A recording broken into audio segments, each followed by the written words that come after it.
thank you for being here with us in this webinar that we handle the issue of airport governance. And we are going to take the opportunity to have a presentation of the study, the Airport Relations Council, and with the support of Aeroports de Catalunya, one of our main members, have developed the last 2 years. It's a pleasure for us to have you here. Just before to give the floor to Jordi Candela, the CEO of Airports of Catalonia, and later on to César Trapote, professor of the University of Catalonia, who will have the speech.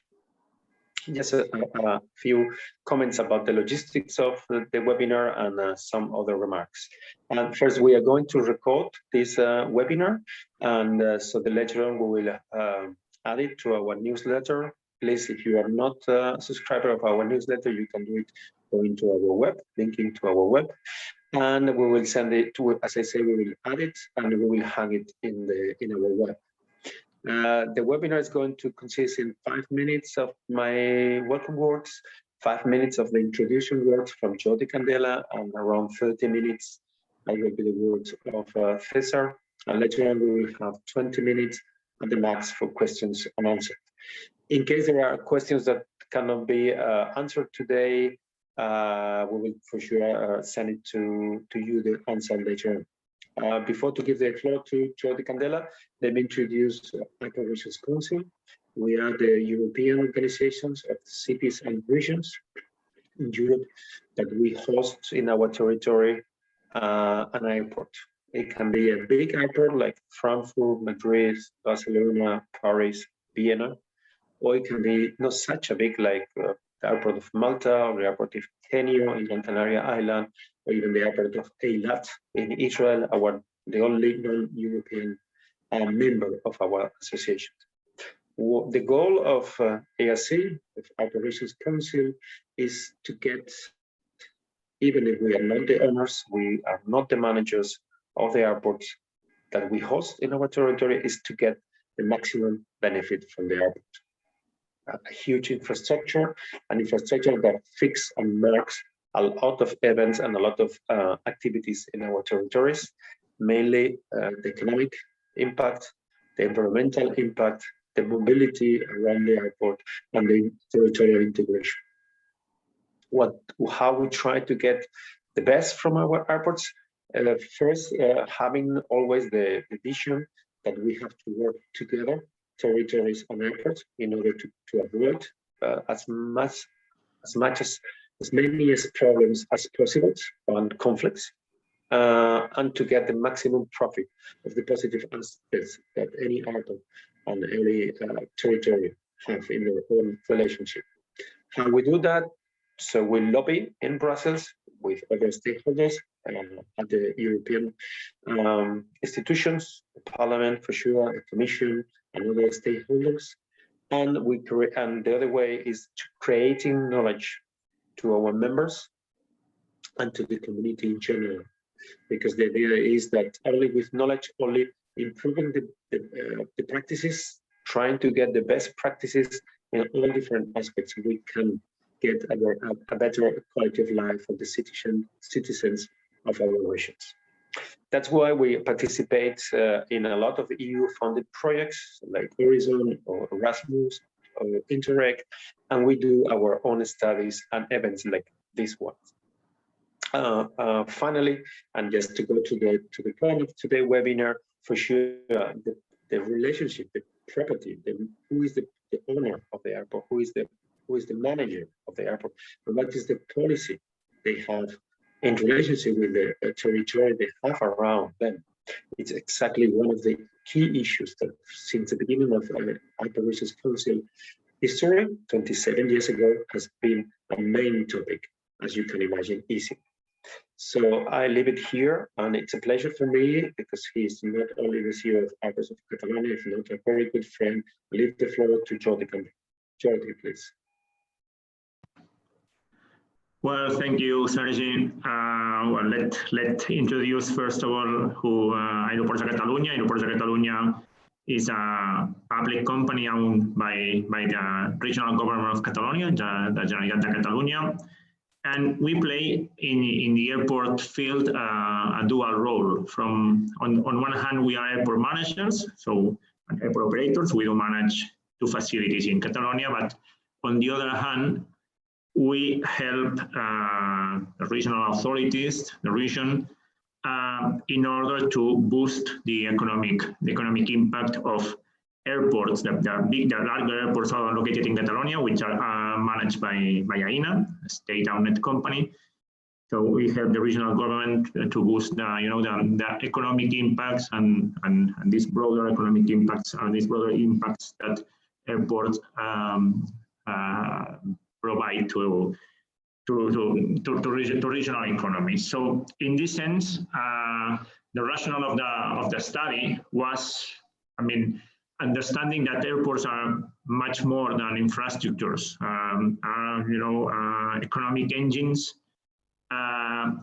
which we are having a broad impacts on regional economies, and we wanted to put light and see which are the keys and the elements on beyond the airport management in the hands of the regions and local authorities to improve the economic returns and finally improve the welfare of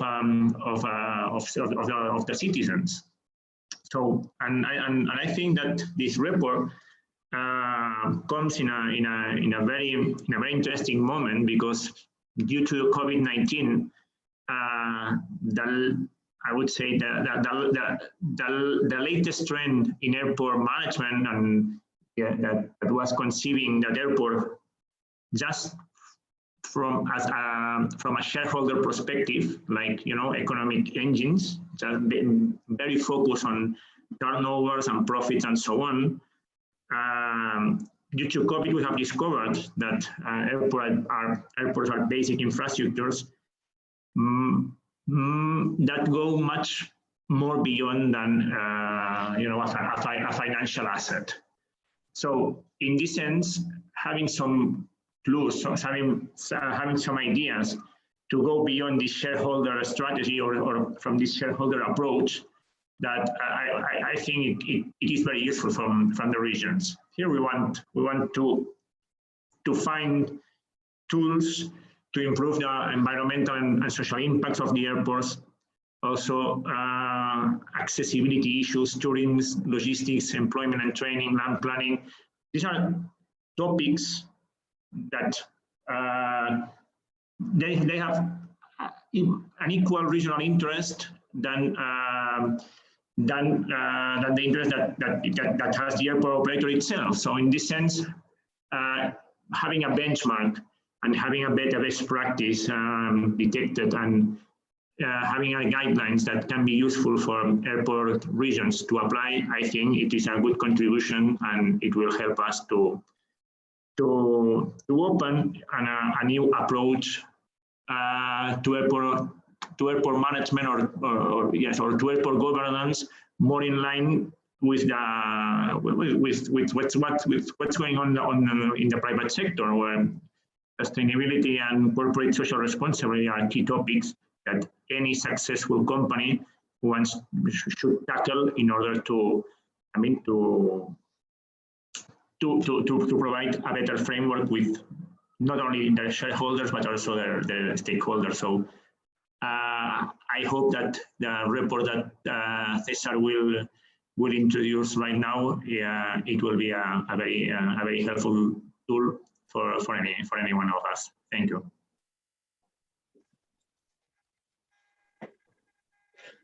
Thank you, Jordi. So now it's again a pleasure, professional and personal, to give the floor to César Trapote. He's lecturer at the University of Catalonia and specialized in aviation and airport items. And so he has had some researches already, even if he's quite young. So it's really a pleasure, as I say, to give the floor to César, please. Thank you very much. For me, it's a pleasure to be here to share with you our research. Thank you very much to Airport Regions Council for this opportunity. understanding airport governance, I think, is a very interesting field of research, because for the future, for understanding the future and the collaborations between public and private interests are going to be essential to build the future or the sustainable future for European countries. Traditionally, airports. One moment, please. Okay, perfect. Traditionally, airports have been considered infrastructures that create social benefits, and recently privatization was a new trend focused particularly in airports with high volumes of passenger traffic, because the potential of high revenues is higher. However, new paradigms of airport governance are growing, influenced by corporate governance trends and more concern about environmental and social impacts of the airport activity. In our last meeting, we shared the basic diagram of influence, and we stated that airport governance could be understood as a specialization of corporate governance. For this reason, we have to pay attention to the relation between traditional affairs of business corporations like strategy and profits with other issues like culture and ethics.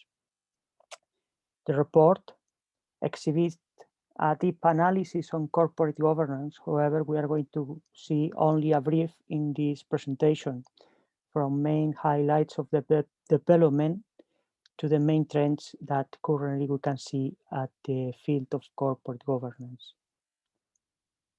Traditionally, we can understand two basic models or two opposite models: the Anglo-American model of corporate governance and the continental model of corporate governance. When we talk about Anglo-American model, we are looking at short-term equity finance, dispersed ownership, strong shareholders' rights, active markets for capital control, and flexible labor markets. However, when we talk about continental model, we can see different cases because it depends on the country, history, culture, and financial structure. Long-term debt financing and concentrated blockholder ownership. We can find here weak shareholder rights and inactive markets for capital control, and the continental model tends to have rigid labor markets. There are both sides of the corporate governance models, but over the time, the both systems have been refined.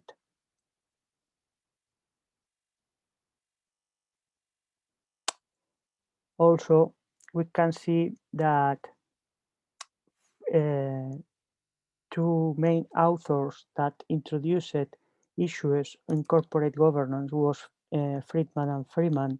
There are two basic models very well oriented with the Anglo-American model and continental model.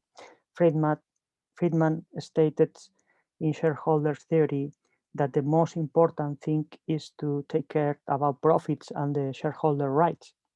Obviously, Friedman, in the deep analysis that he proposed, take care about stakeholders' interest too.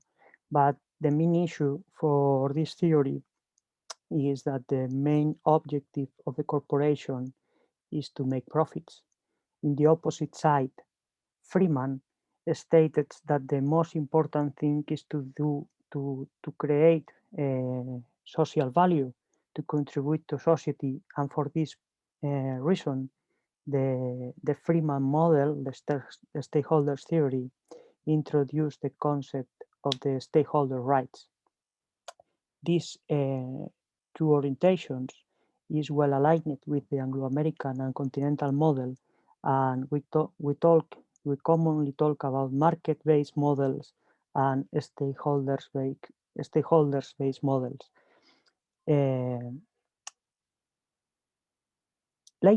Some years later, new theories appear For example, when we talk about public value, it's very common to talk about the contribution that Mark Moore created in 1999, and he considers that public value is the way to create shared value with communities.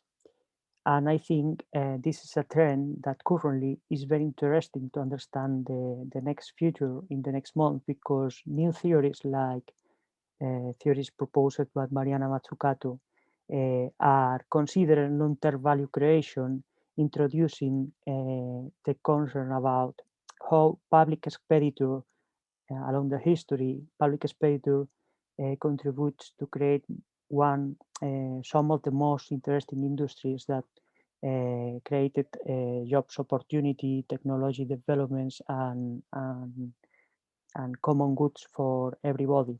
For this reason, all these kind of ideas are well recompiled by governance models that today we are going to see. And it's not only about public value or share created value. We have to take into consideration that new horizons are oriented to sustainable goals. And for example, some years ago, one of the main philosophers that introduced before this concern about the sustainability issues was Hans Jonas. And Hans Jonas considered that the most important thing is that the activity that humans carry out was in balance with the possibility that everybody can have a life with dignity. And we can think about the necessity or the need that all kind of lives can be happen in this planet, okay? And their transport has a big contribution because the percentage of global emissions are small, but the impact in the climate change is a bit more important than the percentage of emissions.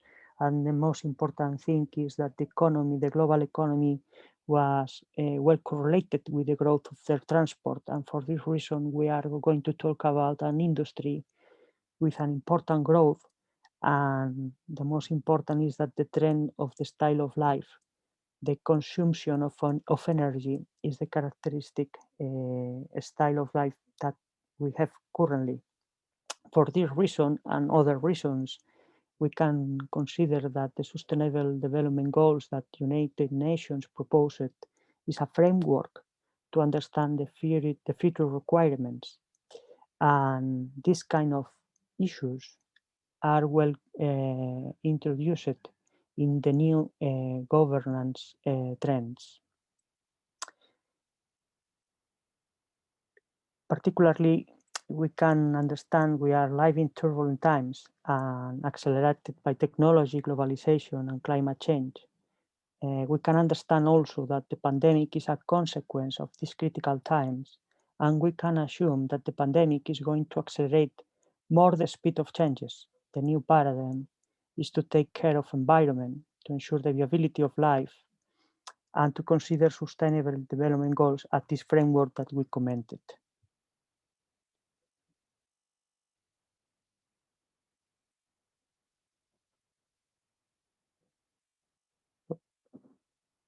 Okay. Then the corporate governance emerged as a concept that goes beyond the leadership and control of the corporation. This was the main definition that Schaefer and Wisny introduced in the middle of 1980. And they was very afraid about this kind of leadership and this kind of long-term survival and viability of the firm. However, some years later, OCDE defines corporate governance with a more ambitious proposal, and they was afraid about the direction and control of the firms, but also this institution introduces the concept of distribution of rights and responsibility among different participants in the corporations, and introduce also rules and procedures for making decisions. And they consider that as one of the most important things is to understand the structure and how to monitorize performance. The recently developments or research related to corporate governance was carried out by Aguilera et al., for example, and they go beyond the main definition, the main formal definition, and introduced the concept that corporate governance is about aligning conflict interest of different parties. That is exactly that we have when we talk about airport activity and the relation between the airport activity with the impact around the airport, with noise, emissions, and others. For this reason, this kind of orientation that Aguilera proposes suits very well with the concept of airport governance. And in this case, the board of directors, who is in charge of the corporate governance, is responsible for ensuring that problems are solved attending the interest of the shareholders in the principal agent-based perspective, or the appropriate balance of interest in the stakeholder-based governance models.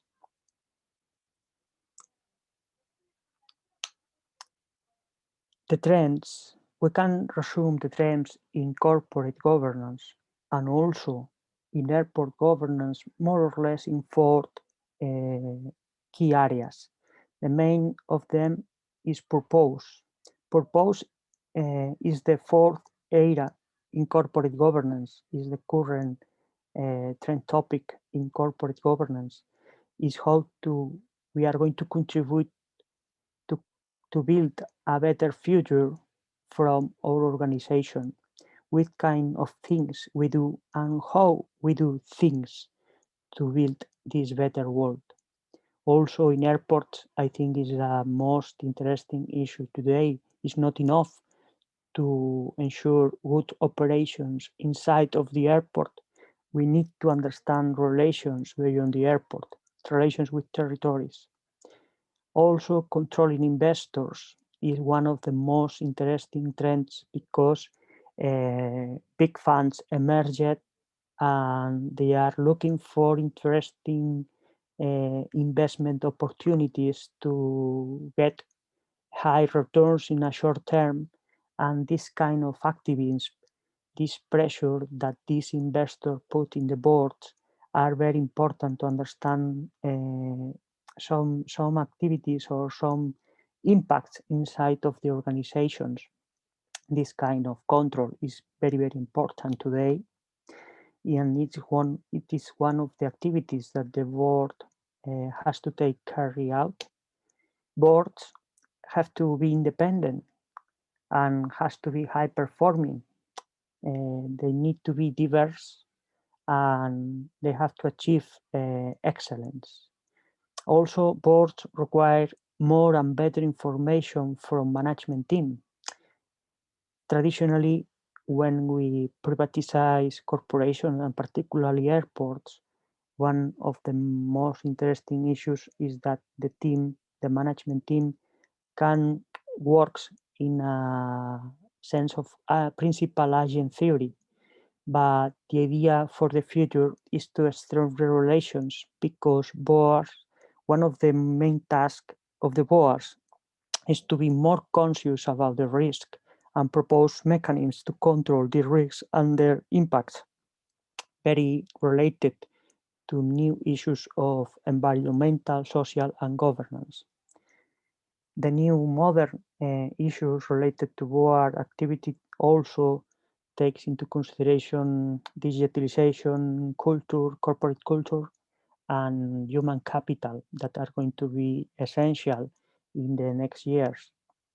And finally, one of the main trends in corporate governance in airports, also in other industries, is the long-term creation value. Because we have to look for sustainable business models and we have to look for robust business models.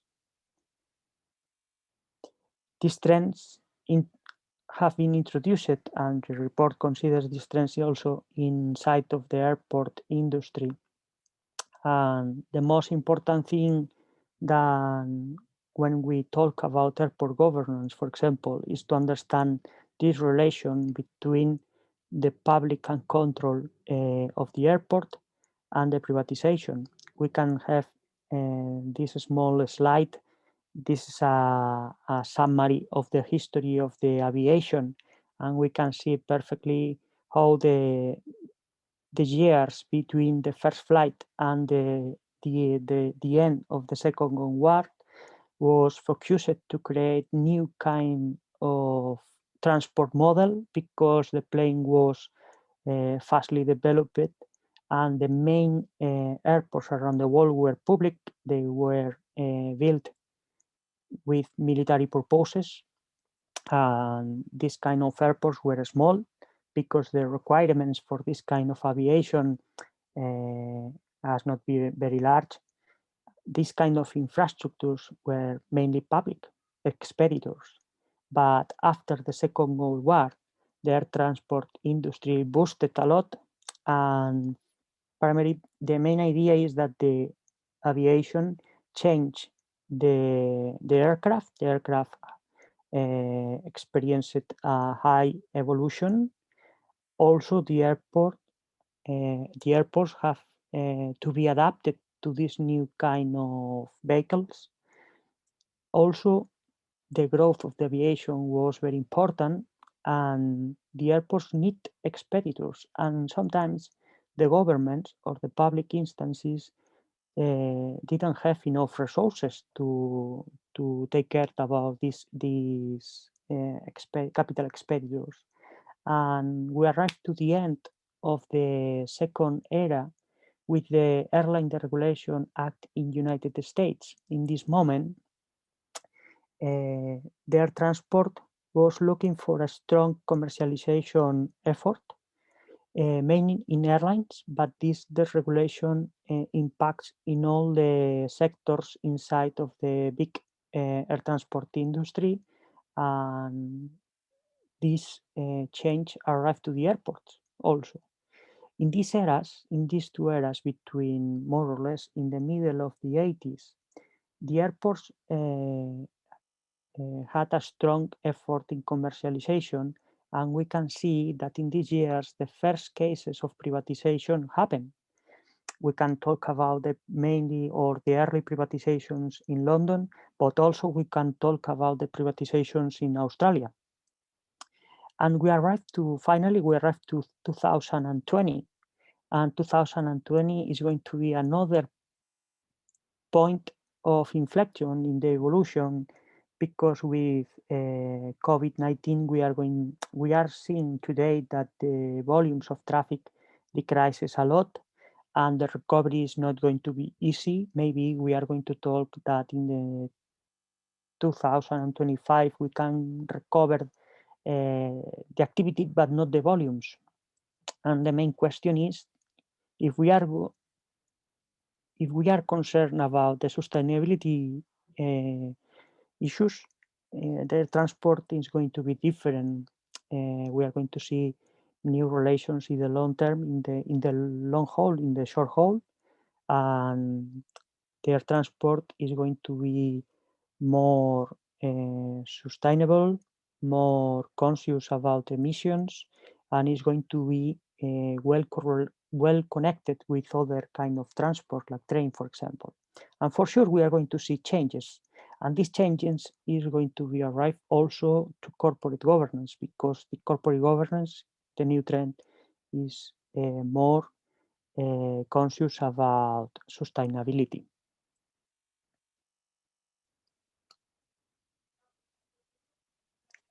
And for this reason, we can talk about airport governance with different classifications. One of them, and the most important classically, was if the system is oriented to market, it's a market-based model, or if the system is, or the corporate governance is stakeholder-based. Is one of the main classifications, and the other one, the other is related to the elements of governance, for example, commercialization, corporatization, ownership, or if the system, the governance take care about single or multiple airports, for example. And finally, the other classification is related to the structure of the board. For example, the composition and roles and rules of the board. The board is a critical aspect in corporate governance. And it's very interesting because the purpose of governance is clearly defined here. When the local instances are well represented in the board of main airports, we can understand that the stakes of neighborhoods were going to be taken into consideration. Also, when the model of the relation is conducted through a stakeholders dialogue, the relation exists, but the strength is different. If this dialogue doesn't exist, it's difficult to talk about social responsibility in the fields of airport industry. The main trend, then, is that the social dimensions of the airport activity can be monitored with balanced scorecards, dashboards of airport activity beyond the limits of the airport itself. More important that talk about intentions and interest is to measure facts. New metrics of governance are being developed related to economic impacts, job opportunities, quality, environmental impacts, accessibility, risk, and investment. Here we can see in the figure that we have in the top of the image a framework, and we can understand that the airport itself has classically 4 dimensions: financial dimension, demand, capacity and level of service, and the operations, and the organization of the airport. This is a classical concept of business or company, and it's fine, but it's not enough. We can take into consideration the stakeholders dialogue because we have to introduce passenger perspective not only as a customer or consumer. We have to take consideration passengers in a dimension of human relation. We have to involve airlines also, other kind of companies, but also we have to introduce citizens around the airport, for example. Also, we have to consider impact assessment. We have to introduce environmental impacts, economic impacts, social impacts, and which territory model we are going to create with the airport. All this perspective can be introduced classically in the perspective of balanced scorecard. We are going to see organizational dimension, internal and operational dimension, external or market dimension, and finally, we want to understand economic and financial dimension.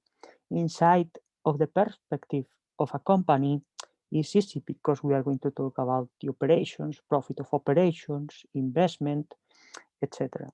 But also we can talk also about society, because the airport is a catalyst of activity, a catalysator of activity.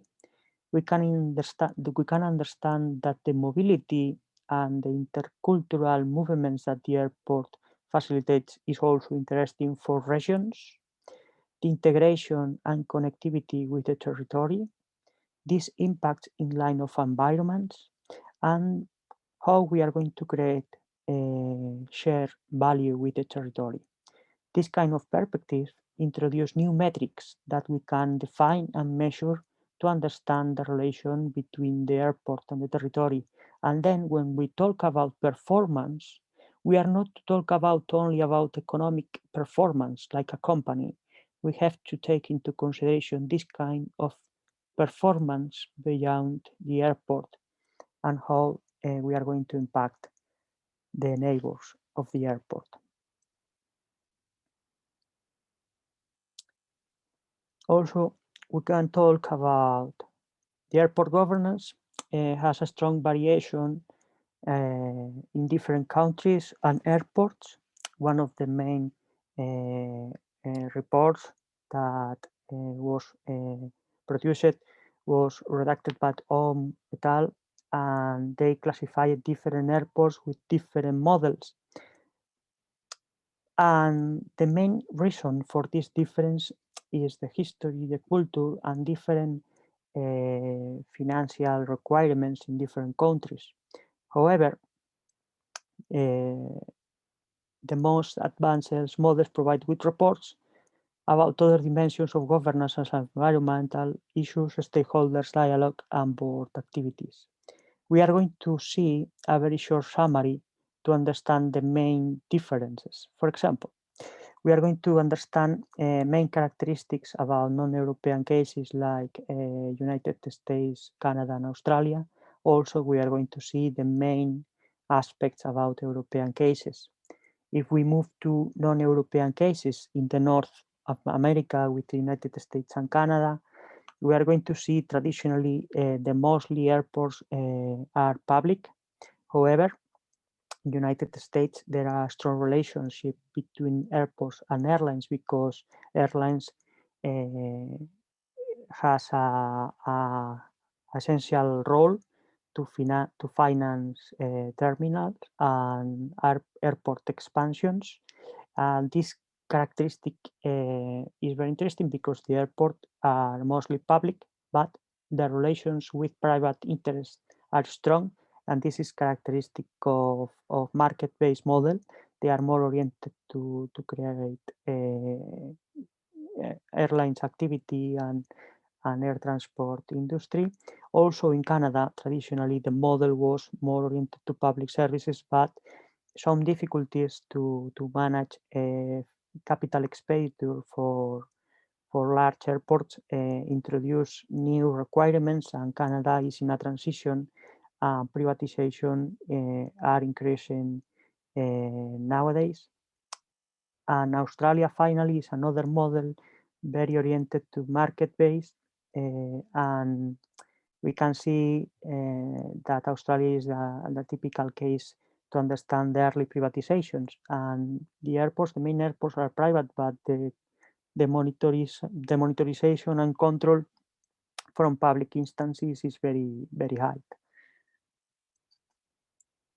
When we talk about European cases, the situation is very different because each country has a different evolution due to historical reasons, cultural reasons, and different financial structures. And it's very difficult to understand, to find, it's not possible to talk about a single model of airport governance. Each airport has a particularity, and we have to take into consideration that there are different air transport industries in different countries, and some countries concentrate the most part of air transport in Europe, but this is not correlated with the airport governance models that they adopted. For example, we can see here a distribution of the air transport passengers in Europe in the figure that we can see at the top of the slide. And this kind of distribution of passengers per airports, we can see clearly that there are some airports, only a few airports in Europe concentrates more or less 70% of the volumes of passengers. If we can understand that the global set of the airports, more or less, are 50% of them are public airports, and the other 50% of the airports has a small part of, or 100% of the shares in private hands. However, if we understand this distribution weighted by passenger, by number of passengers, then the most important model is a mixed ownership between public and private interest. And it's very interesting because we also talk about the airport, but we have to take into consideration the weight of the airport inside of the system.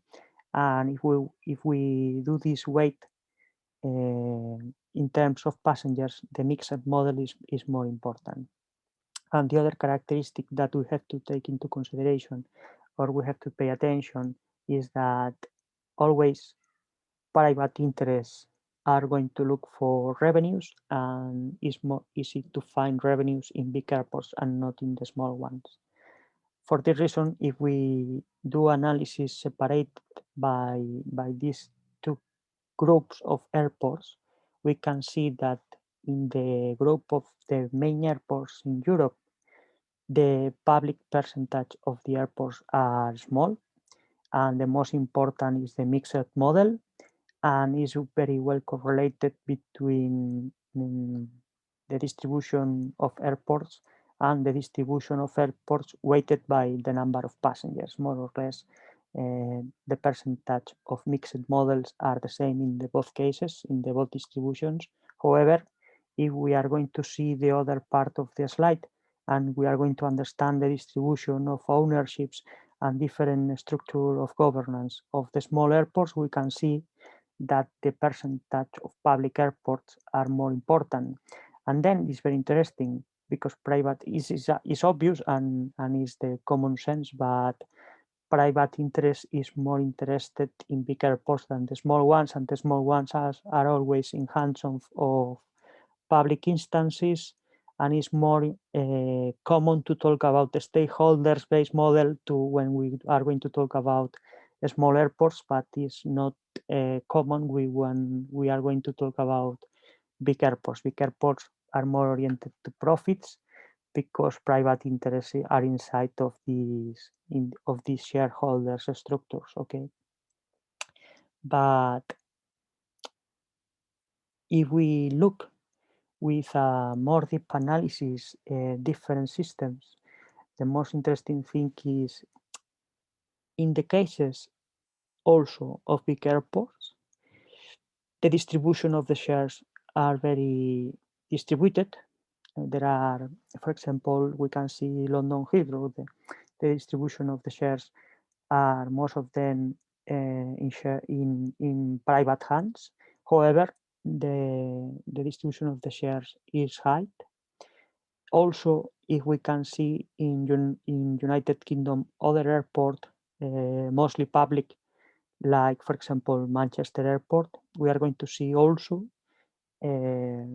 different distribution, different share distribution of the airport, with an important share of this airport in public hands.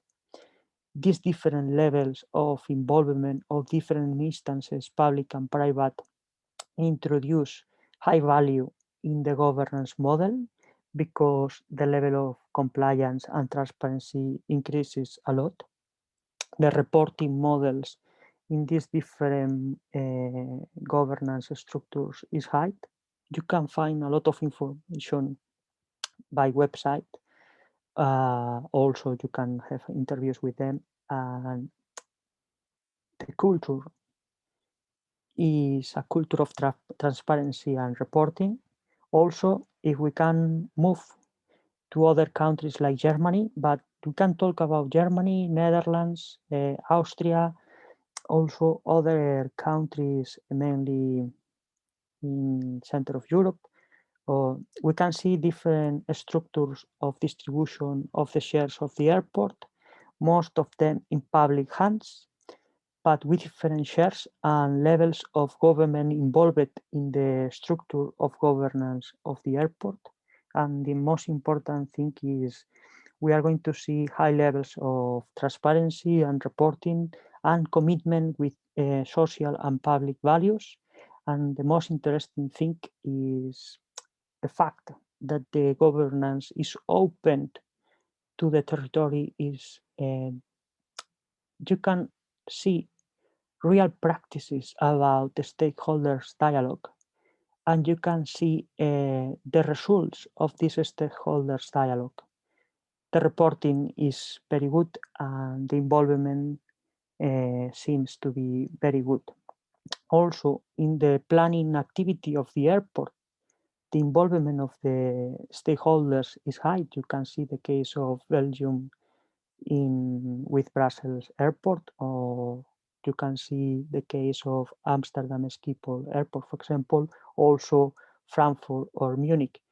When we talk about this kind of airport governance more oriented to a stakeholders model, we are going to talk about this kind of governance models, more open, more transparent, more commitment with the territory. Finally, governance in the field of the airport is this balance, this trade-off between ownership and governance model with the management activity. And traditionally, we talk about investment, commercialization, and performance, but also in these new trends, we have to talk about environmental, social, and government issues, and also about the stakeholders' rights.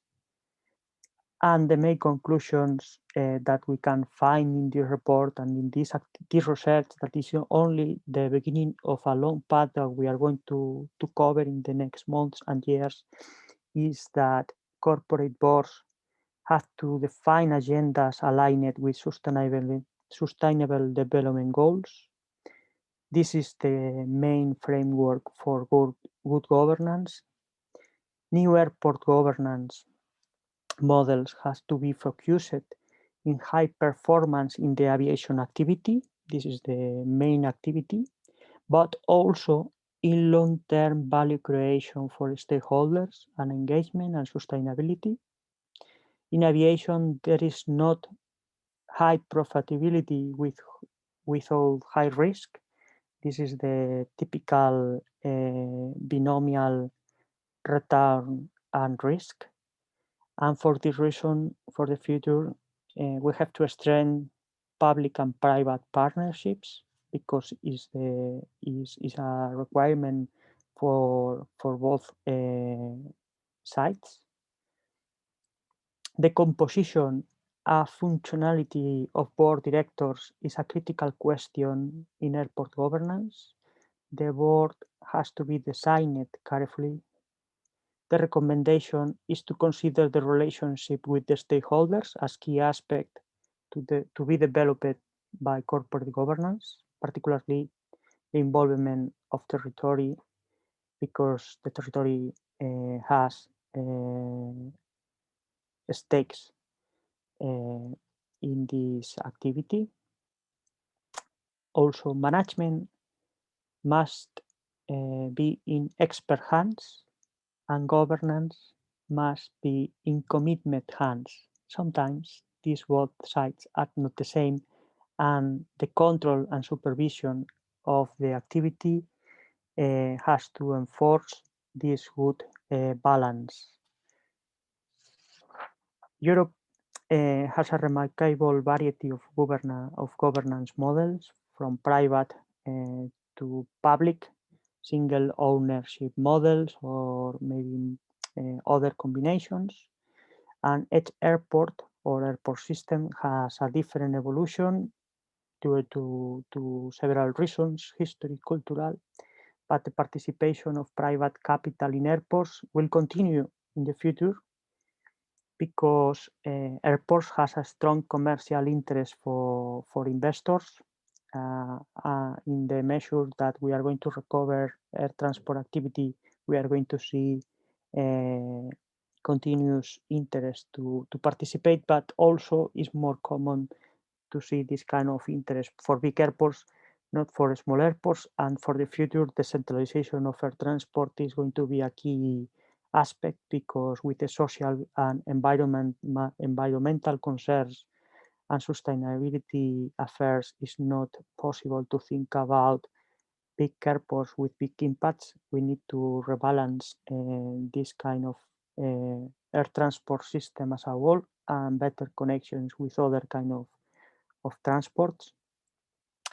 And sustainability, maybe private investors has a certain potential to standardize and globalize the activity, but sustainability is going to have greater power to standardize and accelerate changes. Finally, we can conclude that the future in airport governance is based on collaboration, purpose, and sustainability. Boards has to be consistent with this conclusion. improve transparency, accountability, social dialogue. We need to boost corporate culture and regional integration. And the airport is also an ethical proposal. Corporate governance trends indicate the boards of directors are increasingly concerned about ethical issues. For this reason, we conclude that the airport is an infrastructure of public utility at the service of the territory and society, so its governance must respond to an ethic of public and shared value. And this is the main conclusions of the report. The report is more detailed in some aspects of this presentation, and I'm going to be kind to answer your questions in these minutes that we have. Thank you. Thank you very much, César. Thank you very much for your explanation. I think it was quite clear what is the goals and what is the result of the research you have developed during these last months for ARC and for Airports of Catalonia. And just two informations for the audience. First, you can find the report in our web. Today we have done it. So it's available for everyone to download it and to read it carefully. If from today on, if you read the report, you have any questions to César Trapote, please send it to us and we will resend it to him. And on the other hand, as I say, this has been recorded.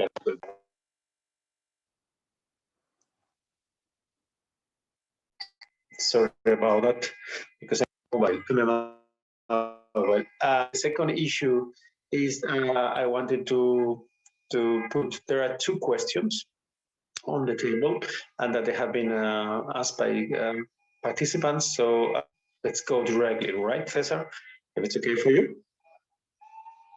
Okay, so the first one, it's clear.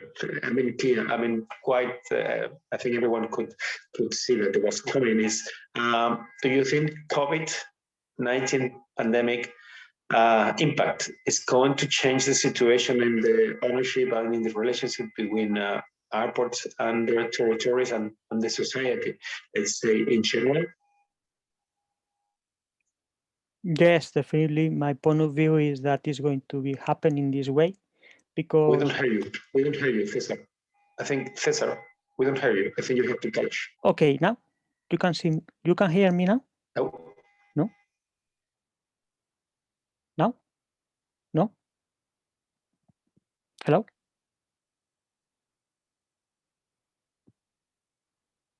Hello? I can hear you, César. Maybe it's Sergio. Okay. Okay, perfect. Thank you. Thank you. You can hear me. Okay. Okay.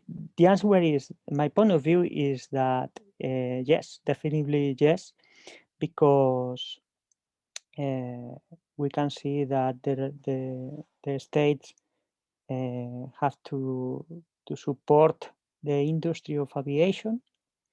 And some years ago, we think that the privatization and the liberalization of the sector was enough because the point of view of everybody was that the air transport industry always growth, but the fact with COVID that is not true.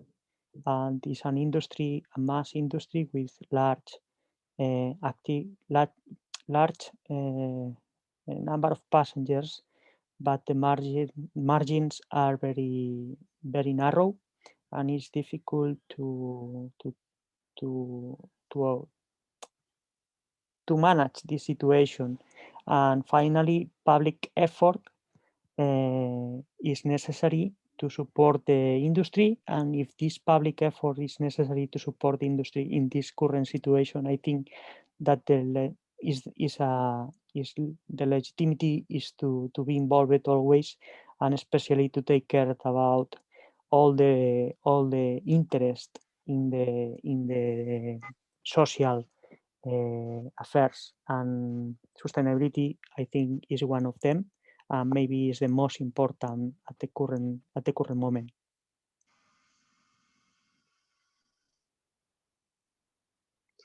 The second question is regarding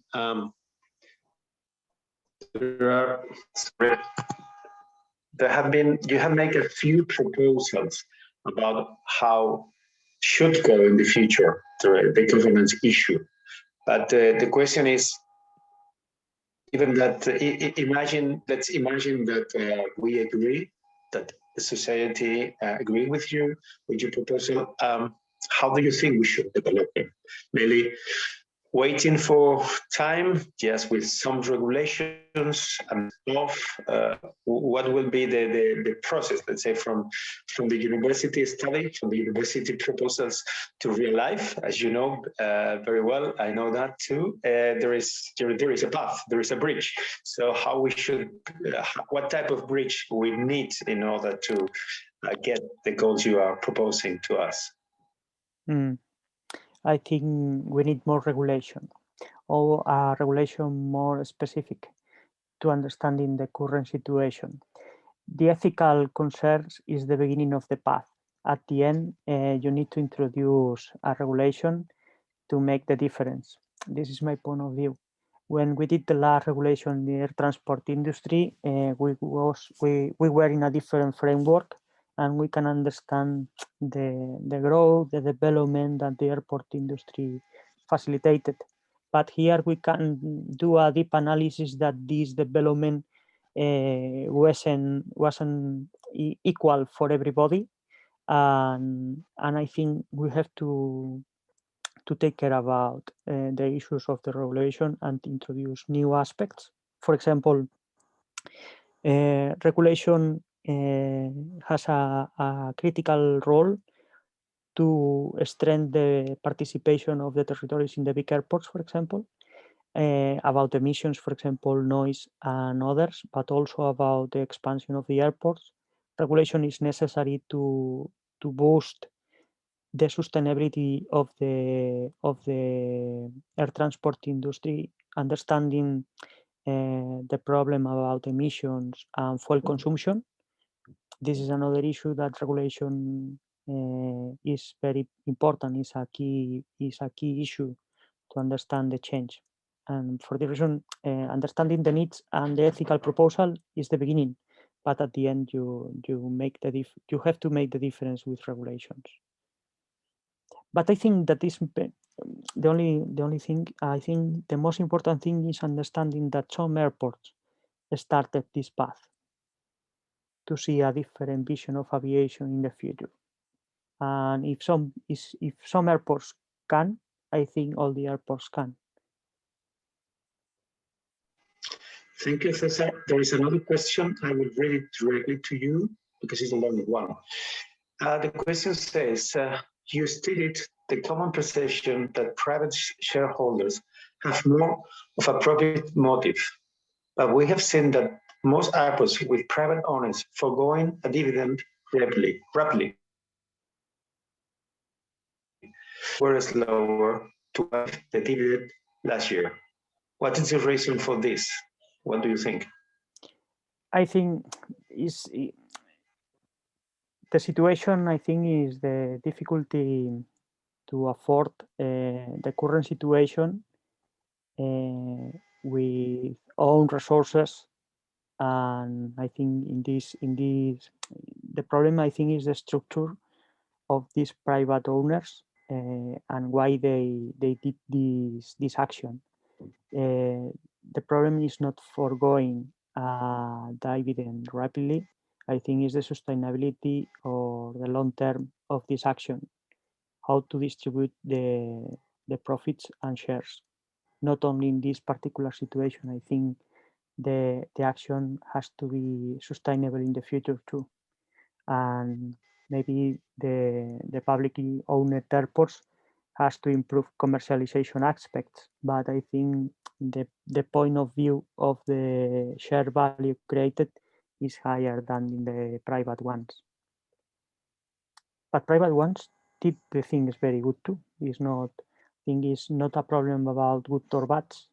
I think is to consider all the rights. Thank you, Cesar. I think we have no more questions, or at least I cannot see. Sorry. I think I don't see more questions now. So, and it's 4:41 exactly. So I think it's time to close our webinar. Thank you very much, Cesar. Thank you very much, Jordi, and especially thank you very much to the audience. Welcome to our events. We are already planning 3 more for before summer. Please follow us in our newsletter or in our web and regarding different aspects. So thank you very much and keep safe for the future. Thank you. Thank you very much.